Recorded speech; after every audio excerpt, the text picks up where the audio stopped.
Name, guy? Oh, it's your boy Mazaradi Fox, South Jamaica, West Side Merrick, Dumouts Records. I own that. Dumouts Billionaires. Shout out to Scream G, Bugsy Diamonds, Native Boys, Sway Me, Bruno the Guard. We here, Young Moolah. 3 minutes. Let's go. What's next for you, bro? Next thing, man, I worked on this mixtape called Back with 100 Bricks. My second mixtape called Put the Hood On, which I did. You know, stuff like that, regular. You know what I'm saying? What's your situation looking like right now? Well, right now I'm at Bidding War. I got like a lot of labels calling at me. Shout out to my boy Mike Lighty. Yeah. Just a few of them. Shout rest in peace, Chris Lighty, one of the best pioneer in New York. You know what I'm saying? The hip hop industry, stuff like that. I mean, a lot of people in the streets, when they hear the name Mazaradi Fox, they kind of get scared. I mean, talk to the streets right now. I don't know how you get scared of the name of Mazaradi Fox because people love cars. Mazaradi's a car. You know what I'm saying? I'm the character. You know I'm just messing with you, bro. 5 years from now, where do you see yourself? Oh, 5 years from now, I see myself take care of the whole world, man. I gotta take care of the people, man. Shout out to the people. The people unfortunate, misfortunate, people that don't have. I'm gonna be there for you, though. Got y'all. In the jails. I gotta ask you one more question, man. What you got to tell the kids, man? Huh? You got to tell the kids right now. I'm gonna tell the kids to stay away from drugs, say no to drugs, yes, to school, but just focus on your life. Because jail don't want for nobody. It's a shelter now. Plus, there's nowhere to be. People say Mazi, man, you been gone for them years. You came back looking better than ever, man. What's up? This is what I do. I know how to put money up. I'm like a bear, man. I go to hibernation. Yeah. I come back and I get to the money. You know what I'm saying? That's what I do. That's what I get that money, man. I love the almighty dollar, man. Like, you can tell. I mean, this is what I do. I ain't mean to brag on a bunch of people. It can't come in my pocket. These is real. I came for jail. They had the new joints. You didn't know that, huh? Shout out to new $100 bills. These new $100 bills. These new $100 bills. Shout out to new $100 bills. You know what I'm saying? You got them all in the pocket, though. You got them all in the shit. Nah, they all in the pocket, in the bank. Yeah, I know that. They in the bank, baby. Fuck all that. This is what I'm trying to do. I'm trying to be right here, man. Shout out to the passport, man. You gotta have a passport, full of passport, man. That's all. You know? Let them know if they want to get a show, they want to get a 16, they want to get a feature. They can't even get your number. Yeah, like my boy Fidel. Yeah, like my boy Fidel. Cashman. This right here. The money boy. You know what I'm saying? Shout out to that World Star Hip Hop, things like that. My boy Q over there. But you want to contact here, the real Mazaradi Fox at gmail.com. Let's get it. Yes, sir. This is Fidel Cashman. For the people who want to know about Mazaradi Fox, I got a series of interviews lined up. I got Hell-Rell from Dipset. Let me get him on the line. Hello? No. Hey, Ruger, what's poppin'? I got you on camera, right? They're doing something for my man, doing an interview for my man Mazaradi Fox, you know what I'm saying? For sure, what it look like, my nigga. I'm here, man. Thank you for the love, B. You know what I'm saying? Because a lot of people backing out. I just want you to give the public a little convo on Mazi real quick, you know, just to let them know that don't follow up all this murder news thinking that Fox is just some crazy bang bang nigga, you know what I'm saying? He's also a businessman, you know what I'm saying? Right. Yeah, from what I want, so, you know, a lot of people get, you know, a lot of things misconstrued, just, you know, listen to the music and just make their, you know, assumption of what they think about a person. But as far as homie Mazaradi Fox, man, he was a good dude, man. Father figure, man, good father to his kids, man. Certified real nigga, always showed all those niggas love. You know what I'm saying? Like, Mazi's the type of nigga that have niggas around that these fake rap niggas would never ever been around. Like, you understand what I'm saying? Like, he ain't cared about bringing niggas from the hood, you know what I'm saying, to corporate offices and have them in the studios and taking them on the road with them. Like, he was a certified good nigga. Like, he ain't care about that industry shit. He just wanted to make sure his niggas shine. And, like, you know, that stood out. Yeah, man. That's what you see. A lot of these niggas are doing out here, you feel me? So, you know, that's one good quality I've seen in the homie. You know, he was a certified good nigga, man. You know, he gave you his last, man. Definitely. Well, thank you very much, Rel, for this interview, for your time. You know what I'm saying? In final words, though, what are you doing right now? What's going on with you? I'm working on a mixtape, you know what I'm saying? You know, I got my company, Chop Guns on me, so, you know, we moving, got a lot of shit cooking. I'll drop a few mixtapes, a few movies, album, you know, yeah. Okay. Okay, nice to know, nice to know. Well, good luck with everything, Brian. Thank you very much for this interview, man. Nah, thanks a lot, man. R.I.P. to the homie Mazaradi Fox, man, and condolences to the family. All right, thank you, bro. All right, love. That was Hell-Rell from Dipset. Thank you very much, Rel. You know what I'm saying? A lot of people, you call them, they don't answer their phone, all different kind of stuff. You know what I'm saying? Big shout out to Hell-Rell from Dipset. That was Mr. Hell-Rell from Dipset. Thank you very much, sir. Next up, I got Mazaradi's Fox brother. Hello? Hey, what's up, brother? How you doing, my niggas? I'm good. Well, What's going on? Well, you know I'm here doing an interview for Fox. You know what I'm saying? That's what I'm doing. That's what I'm working on. I got you on camera live, like Mr. Live DVD, Fidel Cashman. What's poppin'? How you doing? What's going on? I'm damn good. You're just chilling. You're taking a drink. Okay, good, good. Good to know, good to know. Well, I want you to let the public know a little bit about Fox. You know what I'm saying? Oh, Fox? Oh, man, the Fox. The Fox was a good man. I mean, the Fox was powerful. Like, Fox was, he was real humble. And then one thing about him, like, what I respected, and everybody else, like, respected about him and loved about him, I feel like Fox, believed in God. I mean, she, like, the whole time. He respected God, and Fox, like, that, like, loved his people. You know what I'm saying? Yeah. Fox is real good. I mean, Fox is a trooper. what changes you seeing him lately? You know what I'm saying? This go around from him. Yeah. Oh, yeah. Oh, so Fox is like, he was real humble, man. Like, Fox is just, Fox is just so grown. Like, he was so grown up. He seen better, but he seen more. You know what I'm saying? And, Fox is kind of older or whatever. And when Fox had, like, ambition like a young boy, she like a 16-year-old boy, 15-year-old, Fox had, like, energy like that. Mm-hmm. Definitely. Word, Fox was good, yo.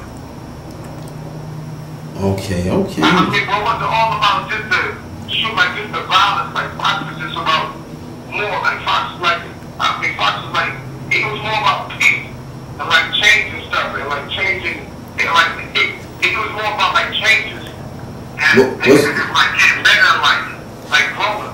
Was he like family, like family orientated and stuff like that? Oh, yeah. He was real, like, family oriented. He loved his people. I feel like everybody, yo. He just loved his people. Fox was the type of person, like, Fox see somebody, like, who need help, yo, and Fox to help them. And they don't even know them like that. Definitely. I know that for sure. But Fox, like, always gave to people.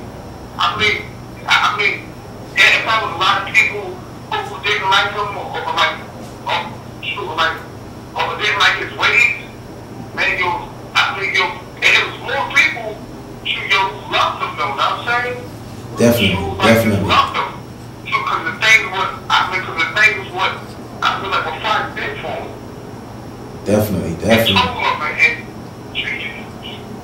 told him, and shoot, they're going to, and like taught them. He taught people like a lot of stuff. Dropping the jewels on them, so to speak. Definitely.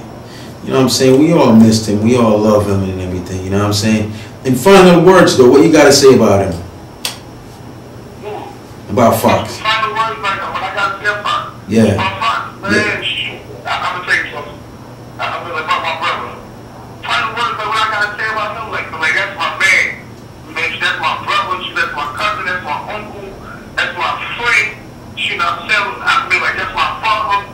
That's my everything right there. Definitely. Well, that's my boy. Okay. Well, shout out to Mazaradi Fox brother, his grandma, his wifey, his cousins, his uncle, and everybody. You know what I'm saying? Sisters too.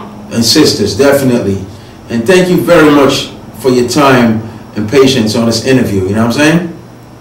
Yeah. All right, brother. I'll talk to you. All right? Thank you. All right. That was Tojo, Mazi's brother. Thank you very much. Mr. Phil Gates from Blame It on the Hustle. Let me get him on the line.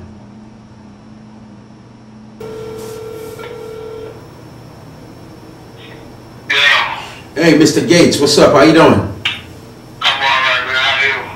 I'm here trying to straighten up some things to let everybody know, you know what I'm saying, about our boy Mazaradi Fox, that he's not no crazy, you know what I'm saying? I don't even want to go and say what behind that, you know what I'm saying? Let them know what it is. I mean, you know, when I met him, you know, which was about 5-6 years ago, you know, it was a different person from who he is now, you know what I mean? When I say who he is now, you know, I believe in the hereafter, and I believe that, you know, a person like him who found God at the end of his years, you know, is still an entity. The physical is not here, but, you know, the spiritual is still there, you know what I mean? Mm-hmm. So, you know, I speak like he's still here because I know he's still here. We just can't, you know, certain human beings, I'm not sure in that spiritual world, you can't speak to the person, you know what I'm saying? So I can hear them, you know, when it comes to certain situations that I might want to do, you know what I mean? So that's my belief, you know, I can't tell nobody else how they do, but, you know, and that's all different story myself. But anyhow, you know what I'm saying, we got a lot of things lined up, you know, it just so happens that about maybe about a good 5-10 minutes before the situation happened, I was just on the phone with him. You know, he's talking about the record. I got my man down in the South, you know, who works for a major record label, running all the radio stations for them. I used to work for him, you know, so I had him on the phone with him, you know, with the joint, getting ready to bring him in on the record, you know what I'm saying? It just so happens that Sunday, I had lined up to go down to the mayor's office with Reverend Williams out of Harlem that, you know, he has a stop the violence movement, you know, stop the kids killing kids, you know what I mean? So he's going to go down there to the mayor's office with him, you know, because the mayor and some city council guys put together this 90-day New York City Increase the Peace Challenge, you know? Yes, sir. So, you know, he was going to get down with part of that, you know, the Tuesday that was right after that, you know, I set up a meeting at NBC with one of my people to sit down and talk about, you know, doing a reality show with him and stuff, you know.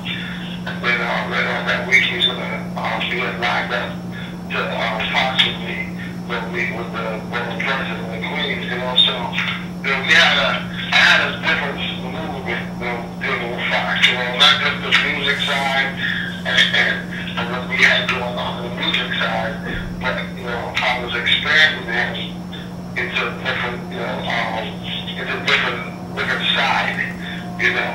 One of the family members had the situation, he had wrote, I think, in jail, he had wrote like 2 books, so he's going to try to, you know, make that happen, you know, a book deal, you know. I set him up with one of my guys that work for me, that do product placement for the movie, you know. That's how he got the clothing situation, you know, because of, you know, the movie didn't have to bring on the hustle, which, you know, he was going to be one of the characters, one of the actors, I should say, in the movie. You know. How much money was he looking at to be in that movie?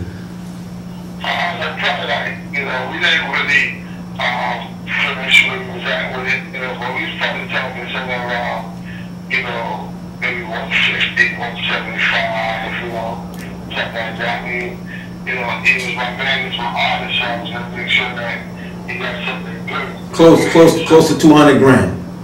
Yeah, probably something like that. The movie like a $5 million movie, you know what I mean? So, you know, and to tell you the honest truth, you know, this movie was in the making in conception, was conceptual from the time, probably like about maybe 2010 or so, you know. And when I was just thinking about doing a DVD, Hear me out though, because you know it's like an interview and I can't really go too crazy with it. So, in final words, what you got to say about Fox? Like, what are the changes that you see in him? Well, I mean, I don't know if this is good. In my world, I feel it's good because I'm in a different space, you know. But to tell the truth, you know, people who knew Fox and who really knew him, they would know that he would change, man, because it wouldn't have went down the way it went down. He definitely had to guard you on him. Or he would have somebody with him who had to guard you on him, and we would have shoot out or something like that. You know what I mean? And to tell the honest truth, it wouldn't have benefited him, because everybody would have been like, I knew what I told you, you know what I mean? So, you know, to me, you know, I think that, you know, it sounds crazy, but I feel that, and I know in my heart, that he found jobs before it happened. You know, you can see him when he puts the kids in the Bible. I talked to him every day, so I knew where his mom was. You know, I spoke to his family. You know, they called me, thanking me, you know, because I didn't even know he used to talk to them that much. You know Yeah. But, to me, you know, he was a whole different person. Remember that everybody thinks of the monster and all this other Penthouse and that's, you know, that's not who he was. Everybody changes and stuff. Not everybody, but, you know. That's true. Hear me out though. We got to go on commercial break right now. So, thank you very much for your interview, big guy. No problem. Anytime, just holler at me, man. All right, thank you, bro. Peace, man. One. Peace. That was Mr. Phil Gates from Blame It on the Hustle. Thank you. My final words are, look out, Mazi still got stuff in the making. You know what I'm saying? You got a video that's coming out. I got that burner. You got a book that's coming out. You got a documentary. No, you never know. Mazaradi Fox lives in our heart forever. Rest in peace to the boy Mazi. You know what I'm saying? Be my nigga forever, bro.